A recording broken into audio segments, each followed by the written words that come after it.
I can help. I will. We would like to record this. I mean, it's not for people get paranoid for.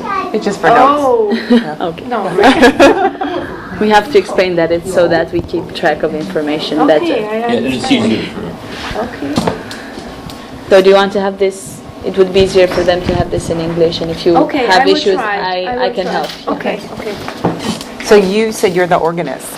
Yes, in I'm the town, organist in and the your church. and your husband works He's here. the manager. He's Okay. the director here. Of the whole, like of the building or of the The whole building. Okay.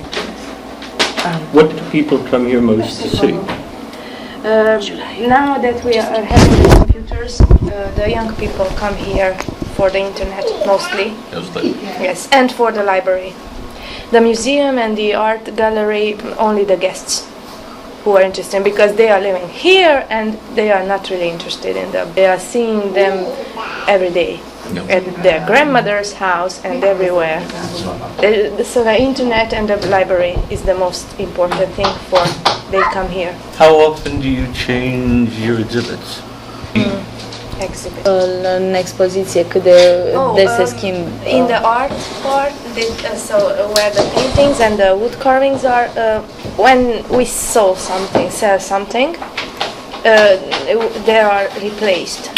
If the Yeah, artist, she said, I think before that was not kind of permanent until it sells. it's a permanent thing, and if the artist makes some new painting or wood carving, and if they are missing, like now, three paintings are missing. If the artist make a new one, we are replace them. Where do your visitors to your village come from? Mostly from Hungary, because we are having a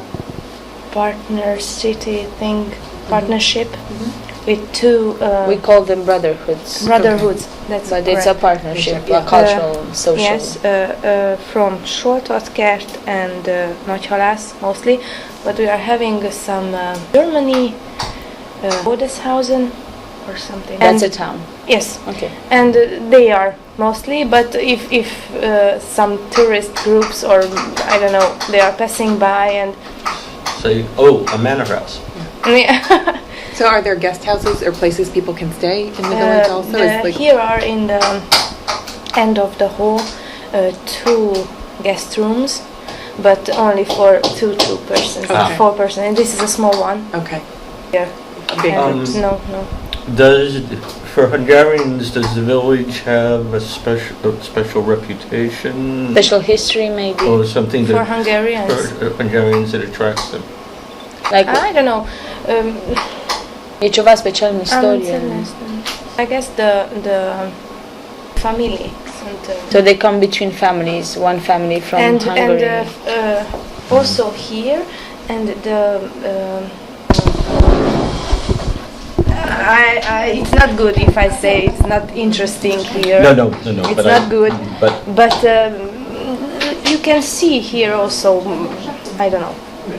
The Hungarians, for you, it's interesting to come in another country, to see another culture, to see. But these from Hungary who come here, it's not really new things they see. They come often. Okay. Here. because we were in Ilmeș. Gimes. Yes. and people came because they saw this very traditional, Oh, in Gimes it's very another old- thing. Yes. It's another thing. Okay. Gimes, it's another word you can see. It's another. They are. What's special about it? Gimes. It's a special like all of it. Gimes. What makes it special? The tradition sunt conservate tradiții. Everything is kept, the traditions are well kept. It's really, they are really keep the traditions. They are not renewing anything. It's kept like it is. It Like- was 15 or 100 years ago. Okay. They are And staying. don't they need to restore things from time to time? Probably the buildings, but the traditions like the clothes, the dances, the folk, it's kept like it is. Gimes, another. But this is like a place people can come in, a little different, but it's just like a It's not- getaway. no, yes, it's not. yes, It's not so much about tradition. How can I say? Here are not so intense the tradition, like in Gyimes, like in place over there. Because we often saw large buses of Hungarians coming to Gyimes Oh, to see the past, yes. or what they thought was the past. That's it is like it is. They are coming here. Only these people. Like the ones that are from partner Yes, towns. yes, Okay, yes. You cannot see big tourist groups to come and we are visiting Şărmăşag. No. Well, that wouldn't happen in any of our towns. Yeah. I don't think, you know. And mostly they go to Gyimes, to the places where you can really find something from the past. We're here studying libraries and mostly seeing how the internet has changed things. I guess, do you have a computer at home? Do you use the internet here? Yes. At home, here we are using the internet mostly for work. For my husband, I help him because we have to do that, and the internet helps us because we can keep the legatura. To be connected. We can be connected with the other partners and the other villages. At home, for emails, Yeah. for friends, and for surfing in the internet. Don't Where- you do? Where did you learn your English? I cannot say I learned it at school because at school you can't learn English. I frequented courses and I have a diploma. I read. I forgot a lot because here I forgot even Romanian to speak a lot because here people don't speak only in Hungarian. They don't know to speak. Are you Romanian or are you Hungarian? I'm Hungarian and I'm not born in here. Ah. I came here with my husband. My husband is from here, original, but I'm from Târgu Mureș. Okay. Wasn't born here, and the internet helps us to be in connect with my parents. Okay. My parents are home, and I'm here. When you have spare time here, do you also use the internet for surfing and other Yes, things? if we have Spare time. spare time. And the older people, do they use the internet for talking to family? Yes, yes, not many, but I can tell they are using. If their children are in another country, the town, if they are at university or I don't know, they have. I guess almost everybody has a computer. And are there other computers that are like in the school or anything here? Are there Yes, they're in school also, but they're for studying. Okay. One of the reasons is that, first of all, do you think older people talk to family because I don't know. You don't have to pay for telephone? No, I guess they are using it because they can use the webcam also, and they can see them. Still not. If And they have grandchildren and other families outside, they can even see them. forgot about that, yes. The webcam is the most interesting, I guess, for all the people. Like your telephone, okay, But you are yeah, speaking, but you can't see them. With the webcam, it's Is that true of your parents? Do they like to see? yes, yes. And they are having a computer home and webcam and everything, and it's so good when grandma, hi, this one, hi, grandma. And You find most of the libraries we visited, they tend to look for different kinds of information, as well as saying hello to grandmother and emailing. What do you see people doing here when it comes to here, when they surf? What do they look for? mostly come young people, and they are making researches for school, homeworks, mostly. And when they're not doing school When they're not doing, they are surfing, they are friends, they are emailing, Yahoo Messenger, and I don't know. Okay. Because when we when we looked at a number of libraries and looked to see what young people more talking and more communicating than we do. What a surprise. Yeah. Mostly they are speaking, communicate, but they are researching for school. Do you know if they are some sites where they can get their papers from? They use that for the homework? Yeah, we saw it in Zalo, like they go to referate.ro or things like that, and they download papers. This depends on the subject they are having. If they are only have to find some little things, they are go to Wikipedia. In English, in Hungarian language, and there you can find short ways. But I don't think they go to referate.ro because they don't speak Romanian. Okay. Only for this. Okay. They are usually seeing Hungarian websites because almost every school team is in Hungarian, and they are too young for referate.ro. Referate.ro is for university or for high school. Okay. What about on the internet? Are there Hungarian sites like eBay? Dale de pe care să cumpere online, cum e eBay-ul. Hungarian, yes. Yes. And do they shop for things online no. from Hungary? The young people don't. They don't. How shop. about adults here? Or I do. so you shop from Romanian sites or from Hungarian? Hungarian sites, but like Hungarian sites from Hungary. Yeah. In Romania, I don't think you can find Hungarian sites, shop sites. No, that's what I was saying. But why would you prefer a Hungarian site from Hungary than a Romanian site from Romania? I have this little daughter, and last Christmas I shopped some toys for her from a Hungarian site from Hungary because they were like speaking toys, and in Romania only in Romanian language they speak the same toy, okay. But in Hungarian language. Yeah, and I really wouldn't like to buy now. She's too young for Romanian. She even can speak Hungarian good. Right, yes, so she should learn one. But if she when she will be bigger, probably I will buy him some Romanian language toys to help her, because it's a big help. And that's why I bought from Hungarian site. We know in the States, when you go to Yahoo or shop, Yeah. there's a little it's a click shop. Okay. We discovered that there's no function for that with the Romanian Google or Yahoo. Yeah. Is there one for the Hungarian?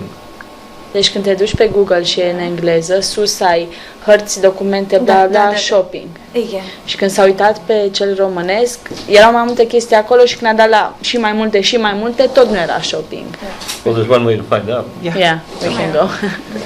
Really, I don't know. I only if I shop, toys I bought from Hungarian site and a few things from local Romanian sites, like clothes or toys for the baby. But these were Romanian sites from here, from the. Well, I guess I also want to get we're building, so also, so I don't want to take up too My much. husband No, doesn't speak no. English. Right, so we can. Nothing. Yeah. Only yes or no. No, yeah. Does he speak Romanian? Yes. Okay. So if you want to interview him, I can translate him. Yeah, and we can just be in a. How has she seen users change between when there were just books in the library and now that there are internet and books? Întreabă cum s-au schimbat, cum observați dumneavoastră că s-au schimbat utilizatorii între perioada în care erau doar cărți în bibliotecă și pe aia când au apărut și calculatoare. Acum vin cu mai mult curaj. Până acum, Here they're more brave. They have more bravery when coming. pentru că până acum veneau, aveți, găsesc oare, este, nu este informația dorită. Acum, dacă nu găsim în carte, precis pe net este. Before they were asking in a very humble way, like, could I find, do you think there is any? And now if they don't have the information in the books, they just run to the computer and they Adică find vin it. cu încredere acum. They're more confident now that we have computers. Are users aware that all information is not the same on the internet? Utilizatorii își dau seama că e o diferență între informații, că nu e aceeași informație în cărți și în internet? Deci informația dorită găsesc întotdeauna. Adică, you mean that the quality of information. De calitatea informației, adică calitatea mai bună găsesc pe internet. She says the quality is better on the internet. It's timpul. And it's faster. They don't have so much time consumed. Găsesc informația dorită. Cred că întrebarea era dacă au mai multă încredere în informația din cărți, în informațiile de pe calculator. I told her that I think you're asking about if they trust more the computers or if they trust more the books. Deci caută mai cu plăcere pe internet pentru că necesită mult mai puțin timp. Deci doresc un roman. Asta se citește într-o săptămână. Și dacă doresc rezumatul acelei romane pe internet, într-o oră și gata.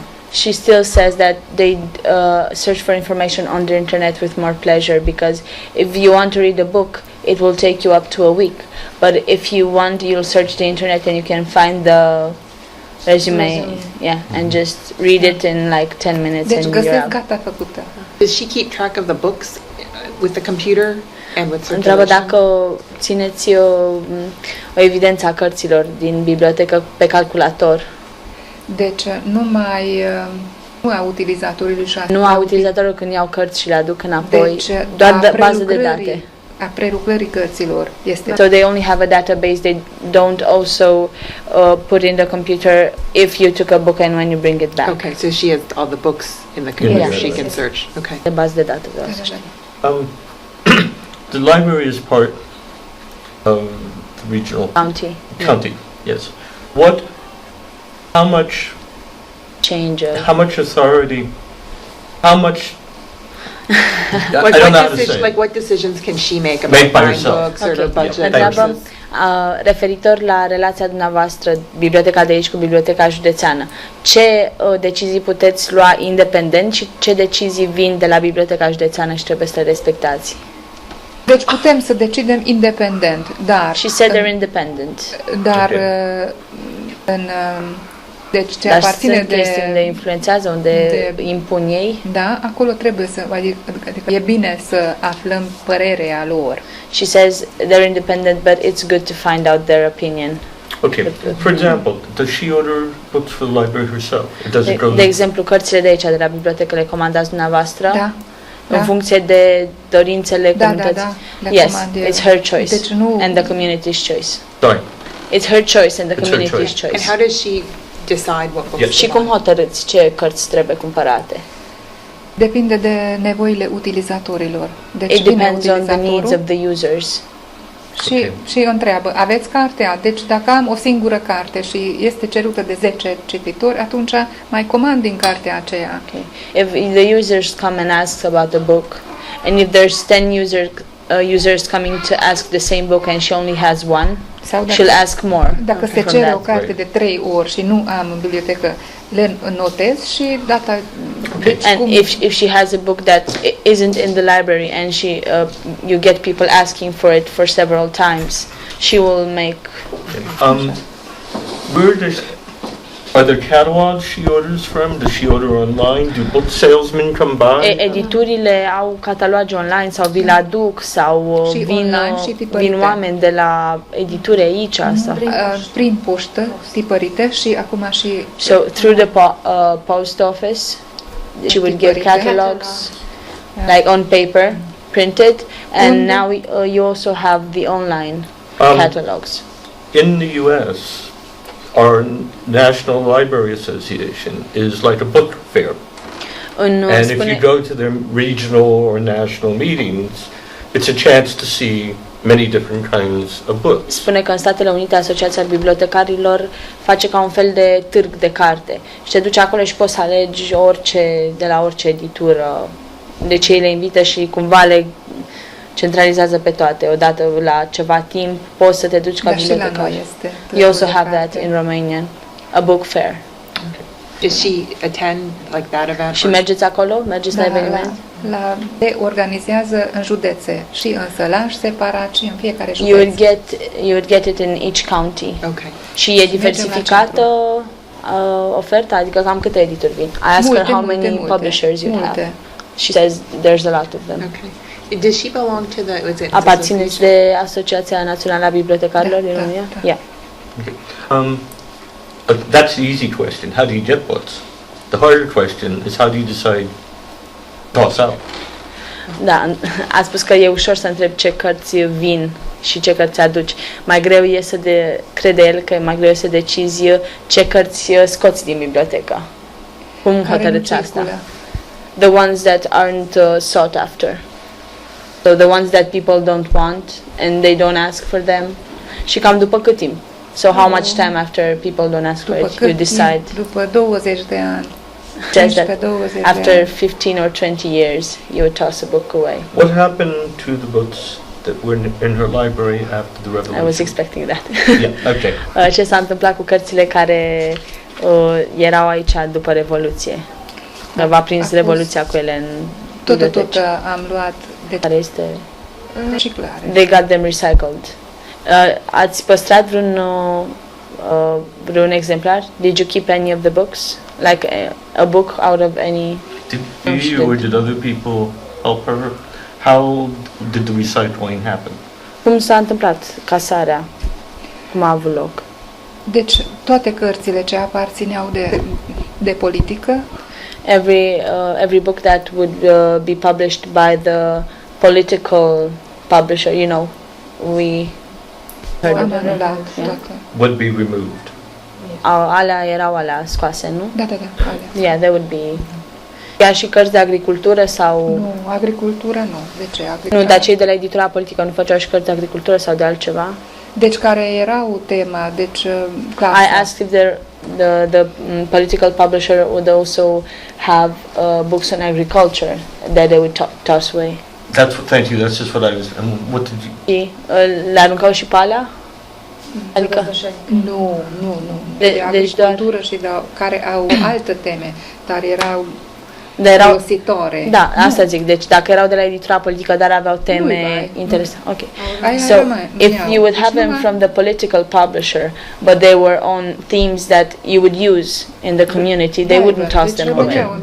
Deci doar cele care au de teorie și de ideologie politică. Only the ones on political ideology. Care aparținea de clasa politică. Everything that was on and about the political class, you would toss away. Okay. Reason we ask the hardest decisions librarians how to remove books. El întreabă lucrul ăsta pentru că știe că una dintre cele mai grele decizii ale unui bibliotecar este ce cărți să scoată din bibliotecă. And some librarians are very obsessional. They don't want to ever let anything și unii go. bibliotecari au o obsesie, nu vor să dea cărțile, nu vor să scoată cărți din bibliotecă, vor să le păstreze pe toate, ar vrea să le păstreze pe toate. Nu se poate. Odată scoatem din bibliotecă. You cannot do that. Ce nu circulă. Deci first of all, you toss away books that nobody ever takes. Și cele foarte uzate. And the ones that are very used, that are very old. But also, I think there's a difference in university libraries. El zice că el consideră că e o diferență în bibliotecile universitare. There's a tendency, even if no one ever uses it, că e o tendință ca o carte, chiar dacă nimeni nu o folosește, să o păstrezi. That's true. These like books. Yeah. I don't know. Yeah. Nobody ever read them. Put there and no, that's our book. Deci odată nu avem nici loc să le păstrăm. First of all, there's no space to keep all of them. Și nu merită. And second of all, it's not worth it. It has no logic. Yeah. I just have a couple questions about, because I'm a librarian. Iar vreau două întrebări, așa că și ai bibliotecară și... how your training was for Biblionet and how your training continues. Vreau să știe cam cum a fost trainingul la început pentru Biblionet și cum continuă. Foarte frumos. It was very nice. Am învățat foarte We learned a lot of things, multe information. Nu am știut, se bea, se mănâncă, ce se face. That we had no idea what was up with them. Și acum îi învățăm pe cei care doresc, deci pensionari, copii mici care deja nu știu, deci pensionari vor să afle cei cu familia din străinătate, venim și spunem și se bucură. And now we teach people that want to learn, like old people, elderly people, and kids, like very young kids. So has she used a computer before this program? Dumneavoastră ați folosit un calculator înainte să fie programul ăsta? Nu știu. Do you use it now a lot? Acum îl folosiți? Vă folosiți de el mai des? Sigur, sigur. Și cam în ce anume? I asked her what she's... Deci odată să văd dacă deci e-mail-uri, She checks her emails, dicționar, a dictionary, român-maghiar, român-maghiar, Romanian-Hungarian, german, Romanian-English, maghiar, Hungarian, German. informații, Pe ce fel de informații? Gen, de toate, all kinds of Cultură, information, culture, meteorologie, the weather. Aflați și vă uitați și de lucruri pentru medicină, pentru sănătate. Do you also Sigur, check health sigur. information? sigur. Yes, she does. Does she look for sites mainly in Vă Romanian? uitați mai mult pe site-uri în română sau în ungurește? Maghiară. Hungarian, of course. Does she think like Înțeleg. is there enough? Are there enough good websites in Hungarian, or Întreabă does she dacă think could be sunt improved? destul de multe site-uri bune în ungurește sau dacă s-ar putea face mai bine. They're good enough. Înțelegem noi și românește și What would she like? folosim și site-urile române. They also understand the Romanian and they also use the Dar Romanian pentru noi este sites. mult mai ușor. But for them it's easier to use the Hungarian ones. If there were more sites in Hungarian, what kind of sites? Întreabă dacă ar fi mai multe site-uri în ungurește, ce site-uri v-ar plăcea să mai vedeți? Ce v-ar plăcea să se adauge și nu ea doesn't că know. sunt destule. She thinks they're enough. Okay. We should go probably Yeah, you because should we're ask- waiting. Remember, Yeah. they- You should Dumneavoastră ask them aveți to întrebări really pentru ei? Ceva anume vreți să aflați? Aveți curiozități? Deschiși. Dacă vor să spună ceva despre viața de We acum aici, ask se if au there's văzut. any comparison you can make between the life there and the life here. The life here is the land Zice că where I aici live. sunt peisaje mult mai frumoase decât unde stă ea. But it's very, yeah, this is it is very different. But now you have internet and the libraries. E foarte diferit de Yeah. acum că e și internetul și sunt și bibliotecile combinate, e altceva. This is a small In country. terms of holdings, your libraries generally hold more fiction and more more Hungarian and Romanian literature. Zice că, apropo de ce au bibliotecile, în România a văzut că și în ungurește și în română e mai multă istorie și mai multă ficțiune decât e la ei. We must have. But you also hold most American fiction collections tend to be popular. Yeah. Zice And că here you colecțiile de ficțiune sunt mai populare la noi, lumea le caută mai mult. Dar aveți utilizatori care se uită pe cărți de ficțiune, pe romane polițiste, pe... Da, sigur. Yeah, sigur. they do have a lot of users that want to see. of course.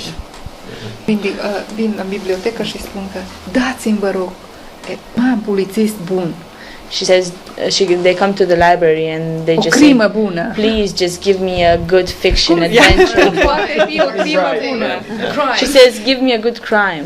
Yeah, yeah. One of the libraries we were in is a woman, middle-aged woman, walked out with exactly if she'd been in the U.S. It was the same novel except it was translated. În into- Zalău a plecat o femeie din bibliotecă cu același roman pe care l-a văzut și el în Statele Unite, doar că era tradus în română. And I Da, avem și noi. People aren't so different. Ca să le arăt o carte. Și acolo la biblioteca din Ea e în Philadelphia. Oh, Philadelphia, merge lumea mai cu plăcere la cărți sau la internet? She asked if in Philadelphia you get people to come more openly at the internet or at the books. Online or books? I think still online.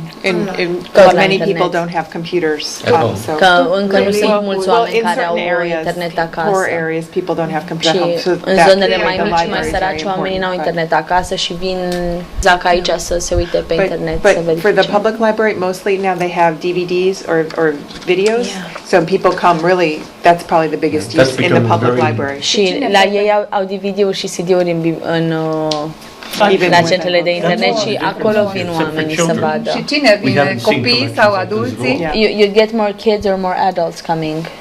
I live in a big city, so Ea it's stă într-un oraș everybody. mare și Yeah. vin tot felul de oameni, și mici Yeah. și mari și Câte How many books do you have in the library? Well, I work at an academic library. Ea lucrează într-o bibliotecă universitară. But in the public library in Philadelphia, în biblioteca publică, I don't even know. I mean, there are many branches. Because the foarte multe. city is E foarte larger. extinsă. It's larger than Bucharest. Orașul e mai mare decât Bucureștiul, deci nu poate să țină. You can compare this. Cred. Yeah, it's just a different difference. Mulțumesc. Am o carte. Oh, good. She's bringing us a book.